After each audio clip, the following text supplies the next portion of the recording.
victory and the agony of defeat.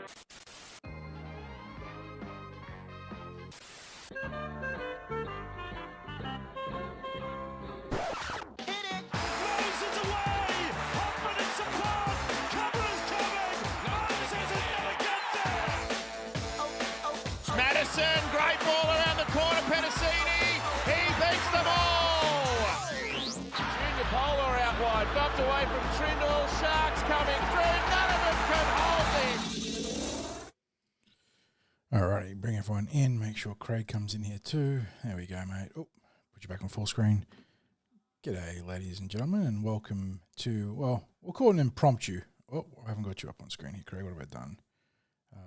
Welcome to an impromptu, if I get Craig in, impromptu episode of the Tip Sheet podcast, coming to you live in the wake of the Junior Representative Grand Finals, where the Parramatta Eels have claimed 2 of their 3 Grand Finals across the Lisa Fiaola, Tarsha, Gale and SG Ball. Sixties, my good mate, was out there while I was in the office, as it were, calling these games. In the studio. In the studio. Correct. Studio. Because we had split responsibilities this week. Obviously, I was calling the game live while Craig is putting together the report for the club that's going to come out, I imagine, tomorrow morning, covering the girls in glory. Hopefully, John, hopefully. and heartbreak for the boys, of course, which we're going to get into. Big fella, I got to say, yes, the SG Ball, they snatched defeat from the jaws of victory, and that's going to hurt, and it's going to hurt that team more so than the fans massively. But the calibre of football played across these 3 games on Saturday, again, just speaks to the competition that's in the junior pathways right now, with the Eels and the Roosters putting on shows in all 3 games. Yeah, let's put this in perspective. And before we do, a shout out to our sponsor, Star Partners Real Estate, Auburn, Narellan and Parramatta. And, of course, Parramatta Leagues Club, Home of the Eels, home of the Eels, the organisation who just is so generous with their support of junior rugby league in the Parramatta district, and they make it possible for us to cover with live blogs and a lot of the things that we do around our junior coverage. So we really appreciate the support of Parramatta Leagues Club. So make sure you support the club that supports your mighty Eels. John, just if we put this into perspective, right? Look, just talking about these grades, the Lisa Fiaola Cup did not exist as a junior representative competition 3 years ago. This is only the 2nd season of the Lisa Fiaola Cup. The Eels have now taken out the title in only the 2nd season. The Tarsha Gale Cup, we were first watching it when it was like 9 or 10 a side. I can't remember what it was when it first started out, but you were seeing teams that were fielding young players who barely had played rugby league in their life. And the competition was very much almost like the players who had the fastest, almost touch football type players were going to be the ones who were successful. The growth in the female game has been incredible. To watch the standard that we watch today in both of those grand finals was simply amazing. If you time transported, like back 3 years with Lisa Fiaola, back, what is it, about 7 or 8 years? 2018, yeah. So yeah, exactly you would not believe what standard we looked at. Then when we go to the SG Ball Cup, Parramatta is the most successful club by a long way in junior representative football. And we went very, very close to adding to that collection of SG Ball titles today. And we'll talk about that match a little bit later. But let's start off with the victories today, because they need to be celebrated. The teams need to be congratulated. The coaches and staff need to be congratulated. Just an outstanding day out there at Leichhardt Oval, and a lot of excitement in the stands, John. Good support you could hear it for coming the through on the teams. stream. Yeah, it was Yeah. very vocal. Yeah, absolutely. So, a lot of Eels supporters out there, which was brilliant. But I'll throw it to you, mate, to start taking us through the Lisa Fiaola Cup, and we'll discuss each of the points you raise. This one kicked off at 10:30 in the morning, 60s, starting the quartet of games there, because of course there was also the Harold Matthews game that the Warriors went back to back in. So well done to the New Zealand franchise there for their consecutive titles. It's a fantastic achievement. But the Eels started this one with a 26-10 win over the Central Coast Roosters. The team that ambushed them got out to that explosive start back in the first week of the final, 60s. And talk about a flipping of the script, eh? Yeah, yep. The Eels in this one, 26-10 victors on the back of a barrage sparked by Tamika Withers, the halfback, scoring in the 3rd minute and then setting up Georgia Wanzi 10 minutes later in the 13th. Freedom Crichton Rapati touchdown before halftime and a fantastic little in and away down that right sideline. And then the Eels sealed the deal with Isabella Bell, ringing the aforementioned bell in the second half. The Roosters did strike back with a try to Pesalili star combo and Iva Papali, while the Eels' goal-kicking being crucial here. Bowie Marchong was 3 from 4 in terms of her try conversions, but also threw in an extra 4 points off 2 more penalty goals, 60s, whereas the Roosters could only add 1 conversion from their 2 tries there. And yeah, look, Roosters very spirited here, 60s, and they had a moment or moments when Pesalili star combo scored early in the second half where it felt like they were going to build to a potential comeback or at least make it competitive. But the Eels just wrest control of that game and really close this one out in style. Yeah, absolutely. You mentioned that flipping. It was, the Eels were down 18-0 in the first week of the finals. This week in the grand final, they were leading 18-0. Yep. Yes, and because of the penalty goal, correct. Yeah. It was just, it was quite incredible to have that sort of change up, complete change up from the first week. But that was really going to be the key to this match, that the Roosters in the first week of the finals, they got off to that explosive start, but then the Eels were reeling them in that second half. You could see the advantage that was there, driving through the middle, keeping them on the back foot. The Roosters players, their starting players, play long minutes, and so the longer that the match was going, then the tougher it was going to be for the Roosters to stay in the contest. Now, what was interesting here was that the Eels were the ones that got off to that great start. As you mentioned, the Roosters had that surge early in the second half, but as soon as that momentum was stopped by the Eels, then that little bit of spark that the Roosters found early in the second half, it was gone, and it just wasn't enough for them to go on with it. So, outstanding performance from the team. It's been a great season. We saw them go from engineering the and congratulations to Ryan Walker and his staff for this. That they pulled off one of the biggest upsets I think I've ever seen in junior representative football the week before, in overcoming the Bulldogs. And the concern was always, had they played their grand final? And the answer was emphatically no, they hadn't played their grand final. They still had something just as good today, because prior to, across the regular rounds, this Roosters team had only conceded 22 points for the season. Now, let that sink in for a minute, people, because in the grand final, the Eels put 26 points on them. That was 4 points more than they had conceded for the entire regular rounds. That's a measure of how strongly the Eels performed over the last 2 weeks, that they beat a Bulldogs team who'd never, ever faced defeat, either last year or this year, who had an average winning margin of 50-4 for the regular season. phenomenal. No team in their history had ever got within 18 points of the Bulldogs. The Eels get over them 22-20 in the most extraordinary match you'll ever see, and then can emotionally, mentally, physically back up from a game like that to win 26-10 today. Like, it's...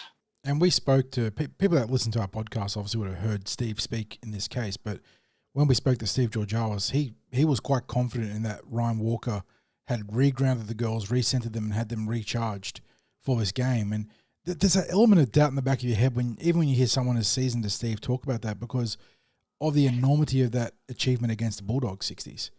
The Yes. fact that they won the game the manner they did against the opposition of that caliber.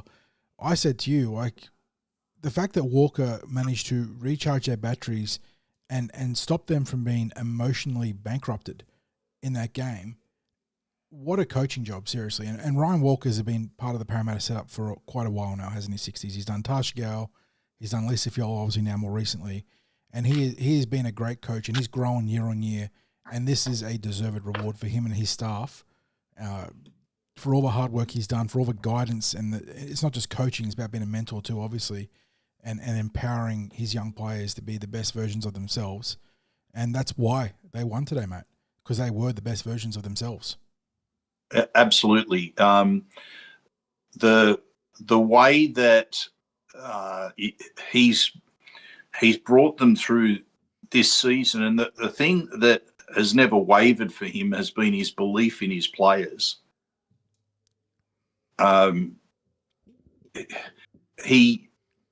He came up with some terrific match plans all season, but the last 2 weeks in particular. And the thing was, he'd really got the girls to believe in themselves. Yep. Gave them the blueprints, and they went out and executed. Absolutely. So we had a Central Coast Roosters player was the player of the year, and obviously deservedly so when you see that the season that they put together. But we had the player of the match, Irene Sevilla, who took that out, and she probably was now 2 weeks in a row where she would have been best on field or close to best on field. So did you tip her to be best on field, John? Let me go check my notes, because I was very emotionally amped up at that point. And I think in the Tarsha Gale was a bit more clear cut, even though there were a number of fantastic contributors to that game. But I shouted out quite a few players. Hang on, let me open up my match updates here, or 9,500 words of today's updates, by the way. So I called out these following players. I thought that the halves played very well. I said Tamika Withers was supreme in the first half, while Latapu had plenty of testing touches. Ditto for fellow spine members in the tireless Ire Sevilla and the scheming Bowie Marchong. Isabella Bell and Kaiser Morgan Pritchard got through a mountain of work with several exclamation mark moments, while Fred and Button Rapati made a big impact from the right wing. So that was my, was that 6-7 players I called out there? The spine, two forwards, and so 7 players. That were the 7 that I had circled as the in a game where all 17 players contributed. That were the 7 that I had as the step above the others. Oh yeah, and it's really important to stipulate that, because it was all 17 players contributing today. And the other point to be made is titles aren't won just by the 13 or the 17 players that are out there on grand final day. Titles are won through the campaign for the entire season. And so that's where everyone makes a contribution. And you can even go back to players who were maybe in the summer squad and were part of the pre-season training, because every part of the build-up to the season and then the season itself delivers the title. So congratulations to everyone who's been involved in that for the Lisa Fiaola Cup, whether it be the players, the extended squad, the summer squad, all the staff, and of course Coach Ryan Walker, because it was it was really an outstanding win today. It was. Absolutely. And as you say, things got a little bit tense in the first 10 minutes of that second half. Yeah, we knew the Roosters were going to come out fired up. They got that early run of possession they needed, and Combo's a big girl. She came off the interchange, and she's big, powerful unit. She just got that little short range hit up, managed to split the defenders, and that sparked the scoring for them. But they stuck to their guns, mate. They didn't panic. Yeah. They knew the Roosters were going to come out swinging. You get hit in a fight, that's fine. You just got to stay up there and get back into it, and that's exactly what they did. When you look at the game in its entirety, the Eels had control of that game for probably 45, 50 minutes of the contest. So a richly deserved win, and obviously a lot of joyous scenes after the game as well. So even after the first try, mate, they came piling in on Tamiko there to they knew how important it was to start in front, and they were every bit up for this one, as we saw. So a fantastic result for Ryan Walker and his very talented young troops there. And that takes us through to the second game. Well, the third game chronologically on the day 60s, because of course the Harold Matthews took place next. But the second game for the Parramatta Eels, where the Tarsha Gale took on the Roosters Indigenous Academy. And this one, I tell you what, if you go back through and read my updates, mate, there is a very upset tone through the first, I want to say, 20 minutes of updates, where the Eels kept turning the ball over, kept making mistakes, and kept putting themselves in a real quagmire. And the Roosters were, by quite comfortably, a team that will punish you for those errors. And when we went down 16-0, I thought we're in a lot of trouble. Like, we're done here sort of trouble.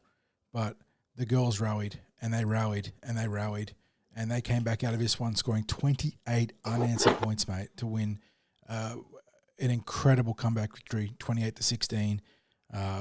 Try scorers Tess McWilliams with a double, and I'm going to talk a lot about her. Taylor Falanico tacking on there for the front row crew. Elias Sufan and Fontaine Tafua. Fontaine Tafua, you talk about exclamation mark tries. What a way to seal an all-time highlight reel moment for yourself with that try on the stroke of full time. Elias John, and just quickly before we go further past that last effort from Fontaine, I'm watching this as it unfolded, and I don't have the benefit of replay or what have you. And so I was saying to people around me, how far did she run? Was it 60 metres? No. I'm thinking, like it was a run that's like, when it started, it was like, oh, she's going to get the ball into their half. This is a good way to finish the game. And then it's like, no, keep going. And of course, everyone in the stand is on their feet as she's charging downfield. And every time it looked like someone was going to catch her, they just ran out of gas. Didn't have the juice. They ran out of gas, and Fontaine didn't. And just as you said, what an exclamation point to put on the game. What a point to be able to, to be able to celebrate with that. And I don't think she had the energy left to celebrate after that one, mate. She was just on the ground in the in goals after scoring, and her teammates didn't know what to do. Yes. So look, they had to overcome adversity because their star player in Rivali Arlo being big head knock, the head knock, and having to leave the field, and it was when you're down 16-0 at that point as well, because that's what needs to be emphasised is that that was the point where I guess the girls found something extra, because it wasn't long after that the comeback started. Sometimes it just takes one player, 60s. Sometimes it's a team effort like we saw in the Lisa Fiaola from the entire 60 minutes. Sometimes one player sparks the comeback, and I cannot go past, and she was awarded the best on field at the end of the game.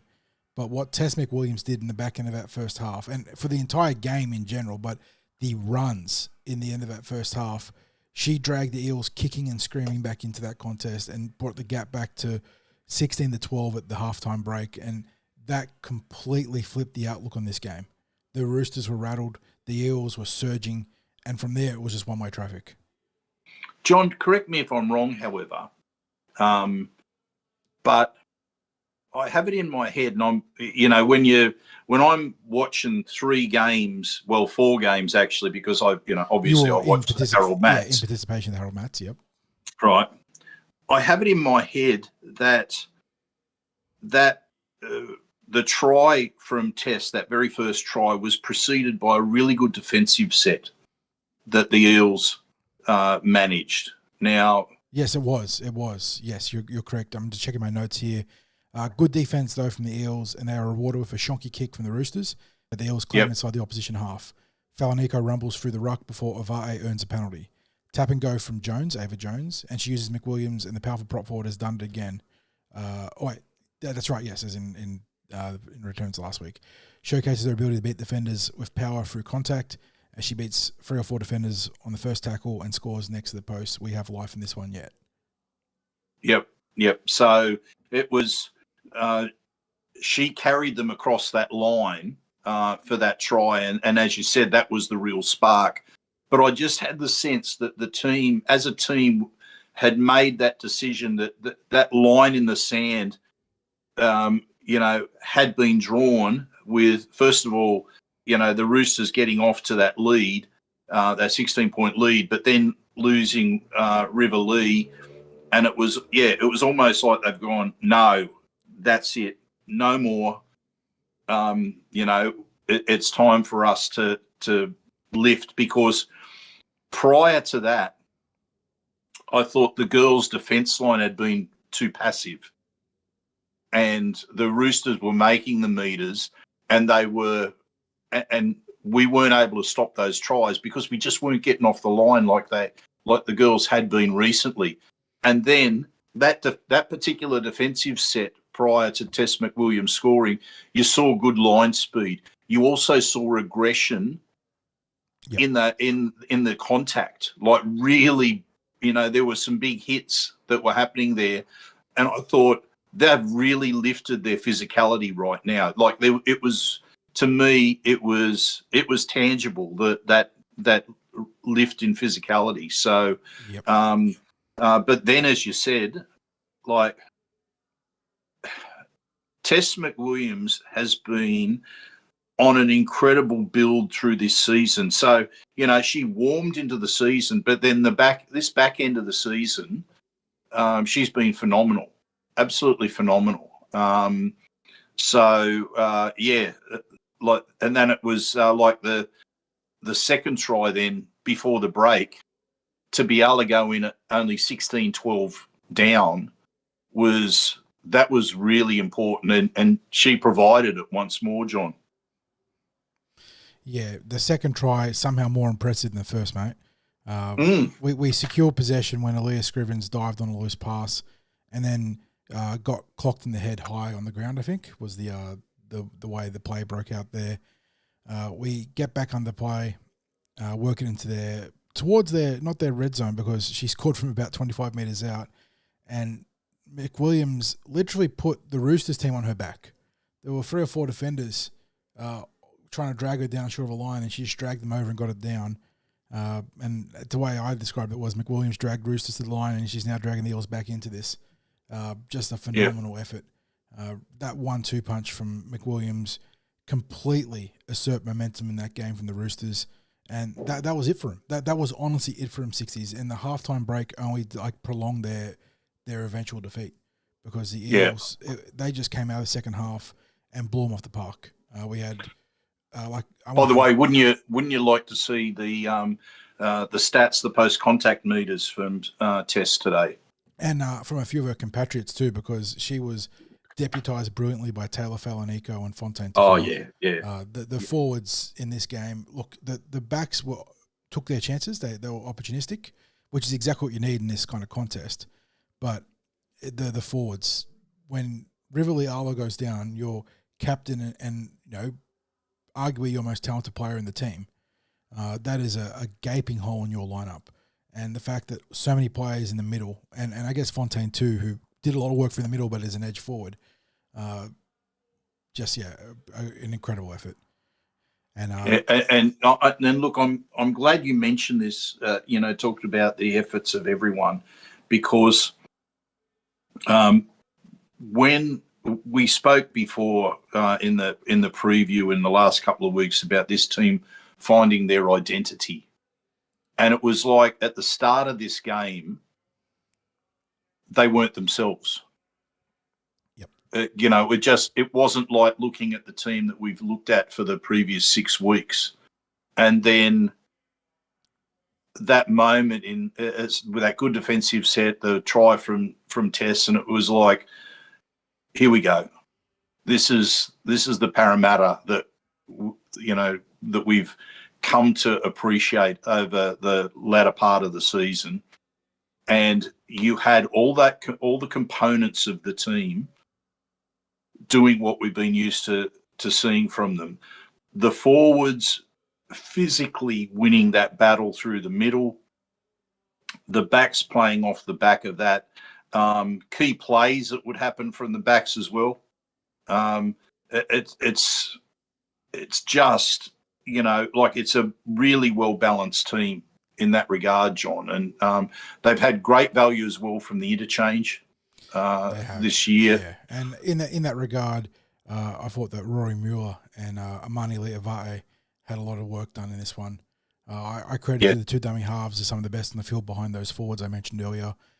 Both Ava Jones and Rory Muir with key touches. Ava with some really sharp work running the ball and kicking here and there, and Rory with that really smart work to put Taylor over near the goal line, where she darted right and then flicked it back inside to her big forward, who got real low. The low player wins. That's the old coaching logic right there, mate. Center of gravity, and Taylor got low to the ground. Yeah, and that was such a well constructed try, that particular one. John, obviously we spoke before about the scenes of jubilation from that final try as well. What Fontaine was able to achieve there with that run, she's, no matter what happens with her football from now on, she's got that memory forever. And look, we say whatever happens, Fontaine is you never say a sure thing, but she's got a bright future ahead of her. If she wants to be a full-time footballer, she's got a very good opportunity to be an NRLW player, I think. Very talented. She's got another year of Tarsha Gale if they wanted to play her in Tarsha Gale, hasn't she? She has. And that was in spite of, she got time in Harvey Norman. She played Harvey Norman's last year as a Lisa Fiaola player. Yeah. So when I say she's got a bright future, she has a bright future. So one of the best players on a field littered with very talented players. But the official player of the match was Tess McWilliams, and you'd be a very tough marker to take it away from her, as good as Fontaine was. So some absolutely Herculean efforts there from our girls, and it secures an incredible 1-2, a double in the Fiaola and Gale, which, just what a moment for the club, mate. That is history being made in the best kind of way. Yeah, and John, as we did with the Lisa Fiaola, we have to extend the congratulations to everyone who's been involved in this, from the players who are involved in the summer squad through the pre-season, that because all of their efforts in the training sessions there, that goes towards the preparation of the team the squad that is eventually finalised. Then you've got all the players in that squad, all the effort that's gone in through the season, the girls that have maybe only had 1, 2, 3 games, the ones that are out with injury. They're all part of a title. The ones that didn't get to take the field today, that they are still big contributors to a successful season. The staff, and of course, you speak of staff, the wonderful Shah Henry, who Shah. You could not think of a more deserving, young coach who's got a bright tenure ahead of her. Well, John Shah took the time to come over and speak to me before at the start of the day, so very early on. We got to spend a bit of time with Shah and Milor, the nicest people that you could ever hope to meet. And, they were so positive about today, had such belief in what the girls were going to achieve. And, I couldn't congratulate them. I trying to find the words of congratulations is tough when, we've, as you said, like Shah does a great job, her and Milor, with the Para House. So they're heavily involved with the young players that are, male and female, that are coming through the system at Parramatta. And, they do a wonderful job for our club. And, we've got to know them reasonably well, not just through being there at the games, but also in the visit that we did to the Para House and the story and the interviews that we did. So that was another special one for us. So we're really happy for them. Yeah, strong connection there between TCT and the Para House of what Shah and Milor have done. So, yeah, like you said, could not imagine some more deserving recipients of a bit of glory there in the Tarsha Gale. Yeah, absolutely. And we go from all the ecstasy to the heartbreak. We got meatloaf for dinner, mate. We got bloody meatloaf for dinner. 2 out of 3. It ain't bad, but yes, the Eels in the SG ball going down 33-26. Talk about heartbreak. A lot to unwrap from this one, mate, because the Eels, they had about 9 fingers on that premiership trophy until that final sequence of play in the last. And John, can I tell you, let me tell you why it was another reason why it was agony watching it, is that where we were at Leichhardt Oval, and a lot of people around us in the same boat, the clock we could not see because the sun was shining on it. We had no idea. Like, I think the Eels scored with maybe jumped to that 8-point lead with maybe 9 minutes to go. I'm thinking it was something like that. And then it was like the old days in the rugby league, where in the first grade, where they used to turn the clock off with 5 minutes to go. And they used to do that for people who can't believe this from back in the day. But the whole rationale of turning the clock off with 5 minutes to go was to stop the kids from running onto the field at the end of the game, the final siren, because it used to be the kids would start running on before the final siren, because there was a race to score the corner posts back in the day. Yep. Yes, corner posts were valued by kids. It was their souvenir after a game. And so the kids used to charge onto the field to try and score the corner posts. The game would still be happening, and it could be chaos. Like, kids they didn't care that the players were still throwing the ball around. They'd be out there on the field. If they weren't after the corner post, they wanted to be able to pat their heroes on the back after the game. And so they brought in the clock stoppage for the last 5 minutes. And you used to be sitting on the edge of the seat, because unless you timed it yourself, you had no idea how long was to go. And that was what happened today. So that when it got down to that last few minutes where the Roosters scored and declined the kick, I had no idea how much time was left on the clock. You might have an idea, John, but I had no idea. I think it was less than 10 seconds when Lincoln Fletcher was put in the bin. It was enough for one play, which is why I understand what the methodology between what he was trying to do, but he'd made a good tackle. He just needed to get up and get to marker, and then they could have just spiked the ball dead if they went for a kick. Could have thrown all the bodies at the shift, and unfortunately, Lincoln, who played a very good game, 60s, and I hope that this memory doesn't dog him, and I don't think it will, because he's the kind of player that I think bounces back from adversity, but I hope it doesn't dog him, because, he made a mistake. You can point to it as what cost him the game, but he'll be a better player for the trauma of today, and I suppose we should start unpacking the game on that note, mate. Yeah, because, this feels a strange one to unpack, John, because there was so much good. Yeah, Like you're going to go there through was the team with literally me and 67 minutes of good. of good, great. I mean, if you look at this in a neutral setting, as just a purveyor of the game, right? Incredible game. Like both teams, great football, going tit for tat, strike for strike, blow for blow.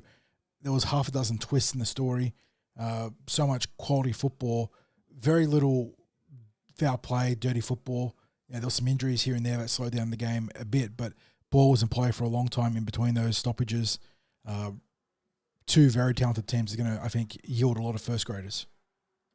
Yeah. There was some, there was some spectacular moments in it. There was the odd frustrating error, and we have to mention it. There was more than a few frustrating calls. Look, you boil it down to the distillation of that result. The Eels lost at the end with the sin binning and then not being able to cover that last play. Absolutely. But the official had a poor game, a really poor game, 60s. There was a number of knock-ons not caught against the Roosters. We then had a ball batted back off an attacking kick that was called forwards. There was a lot of ruck penalties that only went one way. Aidan Kaborian and Dom Ferrugia, one in regular time late in the second half and then one in extra time, had the ball clearly reefed out. That was ruled a drop ball. Look, not blaming the ref because the Eels still had it in their power to win that game, but very frustrating. Yeah, and let me be at pains to point out that the Eels, although undefeated in the season, could not beat the Roosters in 3 meetings. So it was two draws in regular time and a hammering against them. And then, of course, one of those draws today, it was extra time and it was a field goal and a try to secure the Roosters victory and the title in extra time. But so, look, what do you say from that? Well, the Roosters had the wood on the Eels. You can't look at a season and go, one team could not get a victory across 3 games. The other team comes out with 2 victories and a draw, and not acknowledge the fact that the team that had the better of that record ends up taking home the title. And even though it was they were 4th place on the ladder compared to the Eels' 1st place, undefeated minor premiers, there was something about the way that they played that the Eels could not overcome, certainly in the way that they were able to defeat other teams throughout the season. So, I mean, congratulations. Toby Rodwell was very good. Eels struggled to bring him down all game. The back row Finnegan was in the right place twice, crucially. And then off the interchange, the lock forward. The big bloke off the interchange. Yeah, the one that we pointed out would be an issue. Who started, had the 16 on his back, started, but then came back into the game in that second stint and turned the tide to Tule Seve, who was a big bopper. And also lock forward Josiah Fessalai, who had a couple of good touches there to score tries. Like I said, both teams, there is a wealth of potential NRL talent across the 2 rosters. For the Eels 60s, Chris Petrus bagged the double. Lincoln Fletcher, Aidan Kaborian and Dom Ferrugia scoring. Petrus was outstanding in this game. I thought. Played his best game of the season on defense. I thought he was the Eels' best on field today, John.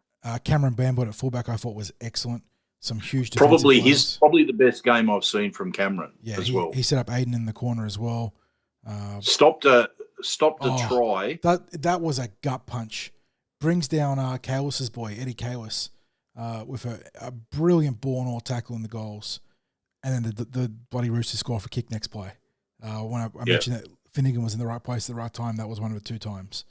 That one was such a gut punch. Such a good effort. They've been undone immediately. But I look at the team, 60s. Bambutt, great game. Dom Ferrugia, the ball didn't come his way. Still made an impact with that try late in the game that looked like it put the Eels out to what we hoped was an unassailable lead. He had a bit to do in that. The 2 defenders draped all over him, gets the ball down somehow. Tremendous effort from Dom. nearly had the game-sealing intercept too. You talk about potential what-if moments, sliding door moments. He gets that ball in the hands, and even if he doesn't go 90 metres down the field, which he probably does, the Eels have possession, and they just race out or run out the clock from there. Anders Johansson, I thought, was excellent. Nathan Howard got involved. Aiden Kaburian obviously had the try that I mentioned before down that left edge off a beautifully executed scrum piece. Bodies in motion going everywhere there. Tawa Tyner and Fletcher were very well involved. The entire forward pack. I mean, Josiah Funayuta, I wish we got the stats 60s because I feel like he ran the ball about 25 times. He was relentless here. Max Popper had a good game until he broke down with injury. And that one was a big one that we didn't really get the chance to talk about. He managed to somehow escape an injury to his left knee, I think, or his left quad. But then he went down got caught in a Parramatta tackle on his goal line. I don't know what it was. Something on the left side of his body, I think. And he ended up leaving the field and not coming back, mate. And that was a big one because he is just a energizer bunny for the Parramatta Eels ruck. So big loss there. It wasn't the difference, but it was a big loss. And then off the bench, all the forwards, Summer, Pacotti, Tapa'u, and Williams, they all got involved. 17 players to a T that left it all out there, and unfortunately fell just short. And the front row did great. Yeah, great job. Big Jim and Talangi, great. They were great. Yeah, Lockie Koinakis was smart out of dummy half. A number of very intelligent kicks. He did a good job there. And at the end of the day, you had 17 blokes leave everything out there. They got it wrong at just the wrong time in the game, and that's rugby league. That's why you love this game. I was about to say that's why you hate this game. That's why it breaks your heart and it gives you the highest highs. And you had 17 young men's hearts shattered tonight or this afternoon. But the reality is that at the end of the day, it's going to be just another game for them come 2 weeks, 2 months, 2 years. Because most of this squad now, they've got another task. They've got a higher calling. They're going up to the Jersey Flag. Their year is just beginning. And there will. I believe there will be a few, John, that'll go.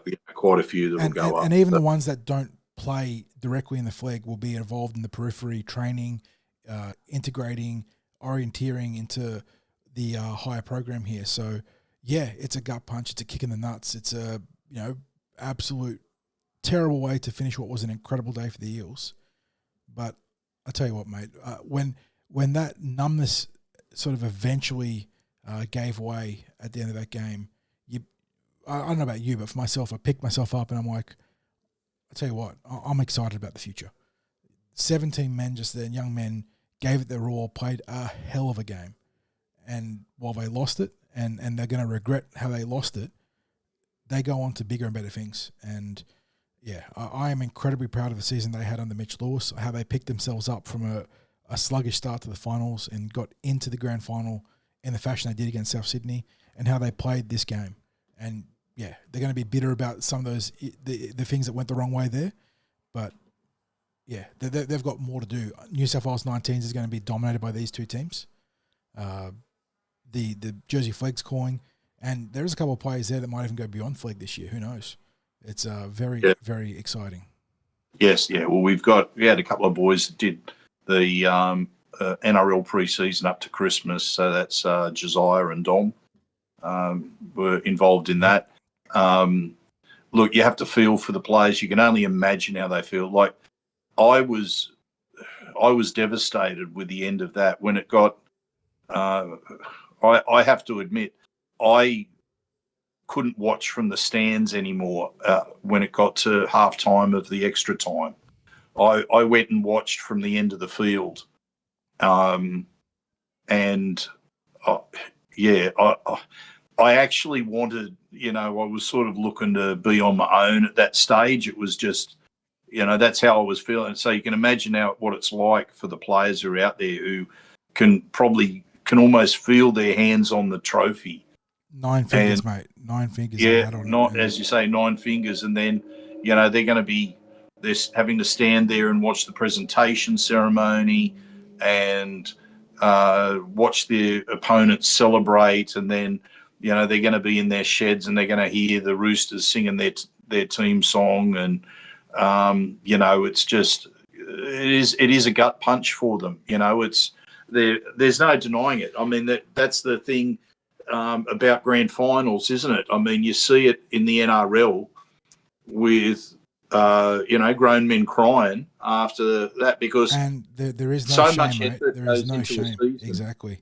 You pour it's- everything into these endeavors. Yeah. And Yep. it is anyone that's played team sports at any sort of functional level, and for the vast majority of all of us, even with my background in playing a bit of rep rugby back in the day, it's still, notches below what the flag is and the cup is and the Mats and Gale and Fiaola, because of how serious those programs are and how much these players and these coaches and this staff invest. So yeah, no shame for any of those players letting the emotions run out at the end, because it was a hell of a season, mate.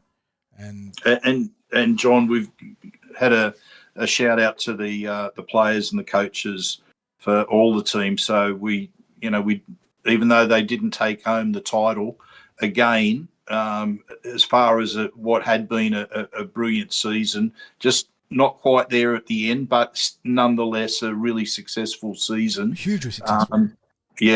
Again, all the players from the summer training squads, through to the squad that took them through the season, every player that was involved, especially those who missed the games in the back end of the season due to injury. You can imagine how some of those players might have felt on grand final day that it was injury that prevented them from playing. But and then, of course, all the players who took the field today, the staff for the teams, Mitch Lewis, who had done a brilliant job with this group. And as we spoke with Steve Georgalis about it, it again reinforced the value of the Eels having full-time coaches for these teams. And of course, their roles extend beyond just these teams. They have other responsibilities that they do that make them full-time staff with the Eels, but they're able to, the people who are the coaches are able to be employed in a full-time capacity by the Eels. And you see the benefit of that in the fact that the Eels had 3 teams in the grand final, all 4 teams in finals football, and 2 titles taken home. John, I also want to do a special shout out to Joey Grimer, who was there today. We were able to catch up with Joey and his son Frank, who's just the biggest Parramatta supporter you'll ever meet. And anyway, so of course Joey was there because there were a lot of the young players that were there as part of Parramatta Pathways during Joey's involvement with the Eels. I mean, Joey's involvement with the Eels is 30 or 40 years long, whatever that duration of time is. But we'll be catching up with Joey very soon, John. So stand by with that. But it was great to actually be able to see him in person, and he's so pumped about what's happening up in PNG. I just told him hands off the Parramatta players. So anyway, John, I think that just about wraps things up. Again, the only other cursory notes there, the other action that we didn't get a chance. I tried to watch it on the side, but it clashed. But Eels mixed bag in the other 2 results, 60s. Flegg went down 30-26. They got run down by the Sharks in the last 18 minutes. But the Cup secured a 28-18 win over the Newtown Jets, which is Cronulla by way of proxy. And that's a big win at the top of the table there. So the Eels getting one on the Blue Bags there. Yeah, great result there. So, yeah, thank you for joining us for this, whether you've watched it on YouTube or whether you've you're listening to it or watching it on delay. I'm assuming we didn't have any live questions that came in, John. We had a bit of commentary coming through, which I can quickly filter through if you want. Yes, that'd be great. Obviously, very proud comments there. A lot of our regulars in here, Kicks, Riverside, Kristen, Dave, Scott. So I'll run through what we got there. Kicks was really proud of the 2 of the 3 results. And the last result was a tough one, a rough one, which is true. Riverside echoing that, such a tough way to finish the day. Kicks, we didn't mention this. Official ceremony for the SG Ball 60s, Player of the Year, not of the game, of the year, Lorenzo Talatona. And Kicks references no surprise there. With the picture of Lorenzo of his trophy for the SG Ball player was bittersweet. And I don't know if you've seen it, mate, but Lorenzo is there, and very glum picture, which you can imagine because the sting of the loss. But he really, of any of the players there, can hold his head up high for what he's done this year. He has been a phenom, and he's got a bright future ahead of him. And I would like to think it could still be at the Eels, but geez, it's going to be tough, isn't it, with some of the things that are happening at the NRL level, because he is an elite prospect, which Dave does echo there. He says, elite prospect. I wonder what his pathway looks like, though. That's a tough question, mate. And I imagine the Eels will be selling him a plan, but he is a very talented player, and he's got a bright future in this game. Yep. We got Riverside celebrating the girls' fabulous week with the blue and gold love hearts. Spot on. Kicks enjoying the Tafunga try there. And then Kristen chiming in saying, what an effort from back rower. Yeah. Look, back rowers are some of the most athletic players in the park, and especially once they hit gear because of their long legs, they become pretty hard to gun down. But 59 minutes into an absolute slobber knocker game, and she still has that in the tank. What an athlete and what a player. Scott says, thanks for debriefing the junior reps. Like I said, it's our pleasure and pain. Obviously, 2 great results and the 1 heartbreaker there. Riverside was, he chimes in from when you were talking about the corner posts and the clock going off, and he says, imagine watching from Bris Vegas with the clock. So a nice little around the grounds commentary there. He also chimes in saying Fletcher had a great game when we were talking about Lincoln's game. Yeah. And like we said, he should not let that one moment bog him down, and I don't think he will. He's too good a player, 60s. He won't let that get to him. He'll be dirty on himself, don't get me wrong, but he won't let it get to him. And again, a player that's probably going to spend some time playing up in the flag this year because he's got the talent. Kicks does give a shout out to Toby. God, now I'm having a brain fade. I called him out. Toby Rodwell. Yeah, Rodwell. He's a top 50 contractor player. Like the Chooks know what they've got there. He played a hell of a game. Sonic Boom says both the Harold Matthews and Ball crash out after having 2 score leads in the dying minutes. I hope the coaches have taken notice. Look, we've spoken about, and not to steal your name there, Sonic, but the boom or bust nature of the Harold Matthews. That's been well documented on the tip sheet. We've got a rookie coach there in Josh Hodson who got some really high-level football out of his boys, but they did struggle with some volatility. Look, what happened with the SG ball today, that's football. They'll be filthy. The Roosters obviously capitalised on a couple of chances there, but that's football. And especially that last try, when you go down a man, it opens the gates for anything to happen. And I don't think the debrief is going to be particularly nasty on the boys' 60s. It's going to be, we screwed up there, hell of a game. Yep, agreed. Good mate Josh is in chat, and he says that I thought Petrus saved his best game of the season for the biggest game of the season. Yeah. Chris was excellent. Through the air, on the ground, in defense, a man possessed out there. And if the Eels have won, probably, look, I gave Bamblet high raps 260s, but if the Eels have won, probably a safe bet for the best on field. I think he probably would have taken home those honours. Scott, I would love to answer this, Scott, because we don't have full clarity on this one. He asks, how many SG ball players are signed with Parra moving forward? Hopefully they aren't all up for offer of the highest bidders. Even if we knew, we couldn't share officially because a lot of that stuff is obviously purview of the club. But from what I can recall, a good chunk of the squad is locked up 60s, at least in some capacity. The club has been very proactive here. And even saying that, we as fans need to understand that we've got a lot of young players in the team, in the flag, in the cup, in the NRL now. We're going to lose some of these players. That is just, it's a numbers game. It's going to be on the Eels to keep the best ones, the ones that have the best fits, the ones that have the best talent. And even then, there's going to be some guns that we're going to lose just because there's a Mitchell Moses, and maybe, if the Lockie Galvin stuff is true, you got 2 halves stitched up for 3-4 years there, 60. So that could influence some of those things. But yeah, I do think the club's what we do know, John, the ones that we can confirm is that at the end of the last year, the Australian schoolboys were all locked into deals. I can't remember how long they were, but you're talking Ryder Talangi, Lockie Kanikas, Lincoln Fletcher. And I believe Josiah Funarayuta re-signed before then as well. Yes, yeah. And then you've also got the boys that did the pre-season, which is Josiah and also Dom. And I just have it in my head as well that they're locked in where I think they might get a full NRL pre-season next year. Don't quote me on that, but I just have it in my head that was, what it looked like going forward, because they did a partial preseason this year. So they're the ones that I'm confident about, or reasonably confident about. So, and I reckon you could probably add Chris Petrus to that. And I think Petrus is young and has another. That makes his season another more season impressive, if that's true. I know that Bambod is a year young. He came across from Penrith, and that again, that really adds to what Cameron's done at the fullback role.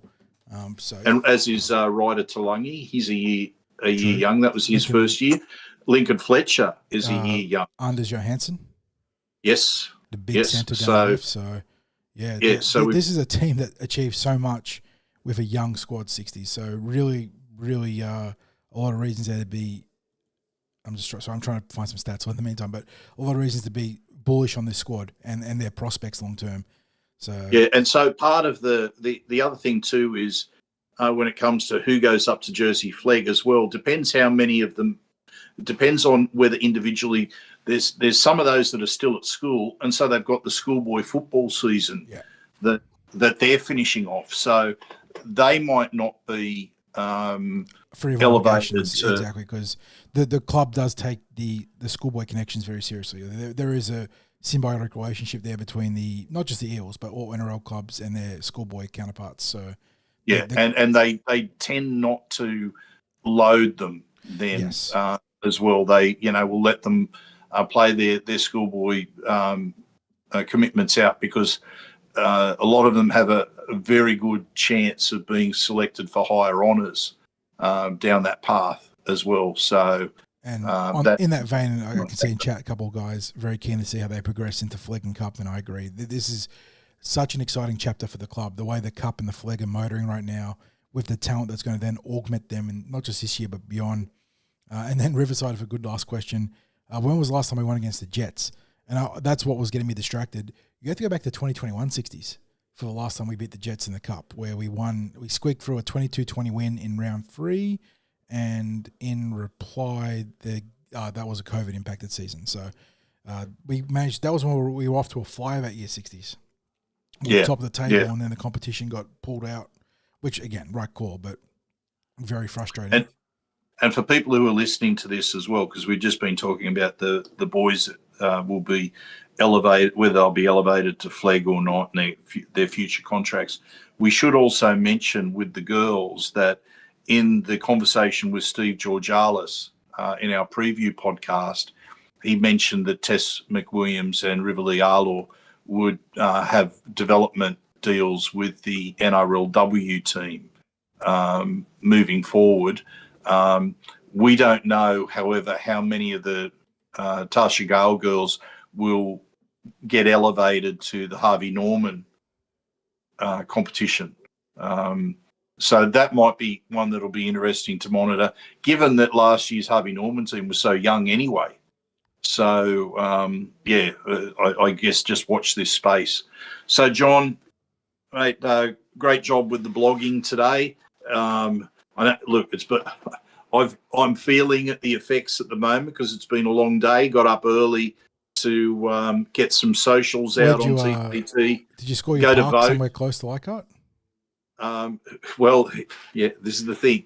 So first of all, the voting was very convenient today. There's an oval just across the road and a community centre above the amenities building on that oval, and they decided it would be a polling station today. So it was a walk to vote, and so that was like literally 8 o'clock on the dot. Out to Leichhardt Oval by just after 9, so got there with about an hour and a quarter to spare. Couldn't find any parking, of course, but and then went for a bit of a journey around the streets of Leichhardt and thought, well, I'm going to have to park in the function centre. So I came back towards the oval, and as I'm about to turn down the access road to the function centre, lo and behold, there's a parking spot in the bays just behind the grandstand. And I rushed into that spot, parked, looked at the signs about 3 or 4 times to think, is there a reason why this was available? Am I parking in a handicap zone? Am I in a no? Okay, a loading zone or a tow zone. Yeah. Or something like that. That was when you get that close to the gate, it's like something must be wrong.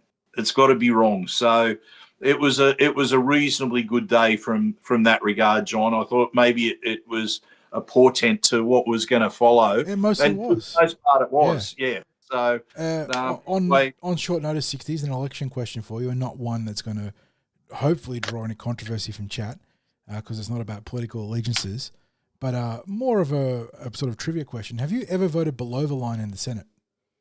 Because of course you got a poll 1 to 4, 1 to 6 for your local member, but in the Senate you've got above the line for 6 or below the line for 12, or all of them if you want. You're above the line, man. Yes, you're not a psycho. Well done. I take the how to vote slips. I have my mind made up. I take the how to vote slips, and just try to make it as simple as possible. So, how do you deal with all the handouts at the gates to the centre? You just say no, not interested, or do you take one of each? It's a quick thanks, but no thanks. Exactly. Some people like to take all of the pamphlets and not give it away. I just no thank you. Polite and smiling, and have a great day, all that sort of stuff. So it is what it is. Shout out to all the volunteers handing out the how to vote flyers today. It's a thankless job. And of course to all the schools. Yeah. I hope you made plenty of money in the fundraisers with the sausage sizzles, all that sort of stuff. It takes me back to my days working as a school teacher, mate. To all election days at schools. Yep. But mate, yeah. Look, thank you to again, congratulations, and thank you to everyone who's been involved for all of the junior representative teams throughout the year at Parramatta. Junior rep programs are a massive undertaking, and it's not just the people who are directly working with the team every day, but it's also all the people in other roles in the club, and all the volunteers that are involved and give up their time because they're passionate about the Eels, or they're passionate about being able to help young people in their careers in sport. And we without volunteers, rugby league doesn't happen. It just doesn't happen. It's a community sport, and it gives back to the community too. It's anyone that's involved with rugby league doing that can feel so proud of what they do, and we're certainly grateful for the jobs that are done by such people. So again, thank you to them. Thank you to our sponsors, Star Partners Real Estate, Auburn, Narellan and Parramatta, and of course Paraleagues, the home of the Eels, the wonderful supporters of junior rugby league in the Parramatta district. We speak all the time about what their support means to rugby league in Western Sydney, and we couldn't sing their praises high enough for that. And John, this brings our coverage of junior rugby league, the junior representative rugby league for the season in the great book closed. Yes, to a close. We're really pleased that it took us through to grand final day with so many Eels teams. We're really over the moon that we're able to.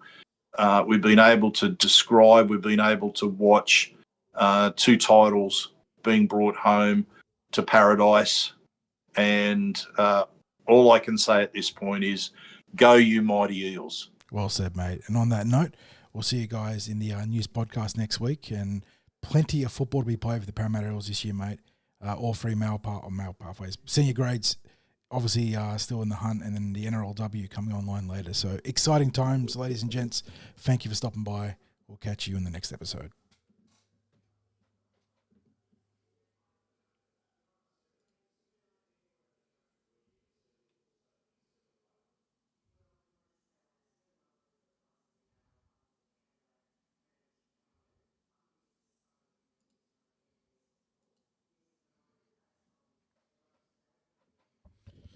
Alrighty.